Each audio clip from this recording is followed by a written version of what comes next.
maglalamon sila. Masasaya itong aking mga kaibigan.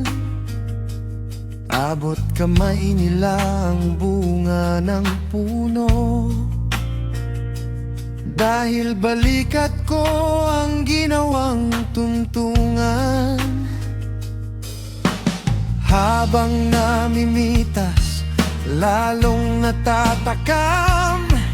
Sila ay para bang wala ng kabusugan, kahit alam nilang mayroong mga langgam, at ang aking paa ang siyang inuupakan.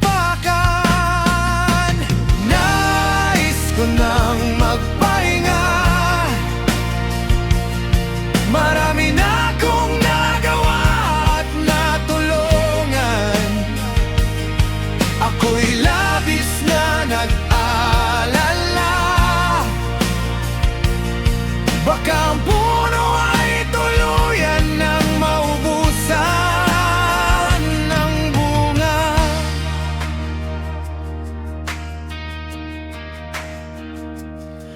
Nakaupo ako, nagbabantay sila.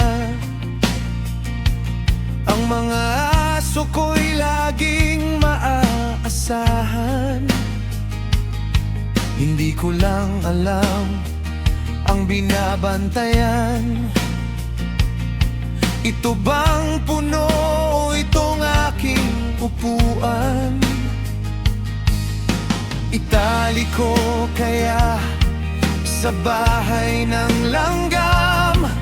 Maglilingkod ba o maghahari-harian? Masasagot lamang ang malaking tanong kapag ako ay nawala na ng tuluyan.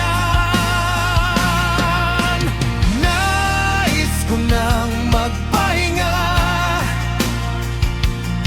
marami na akong nagawa at natulungan. Ako'y labis na nag-alala, baka itong mga aso ay maulol at magwalan.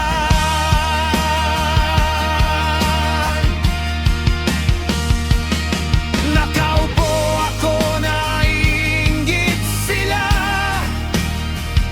Silang nais na pumalit sa aking upuan. Ayokong tumayo sa upuang ito, kahit ito'y sinusurot at inaanay. Ang upuang ito ay para sa bantay ng punong ang ibinubungay kayamanan. Nangangamba ko kung upo sila, baka ang puno ay lalong mapabayaan.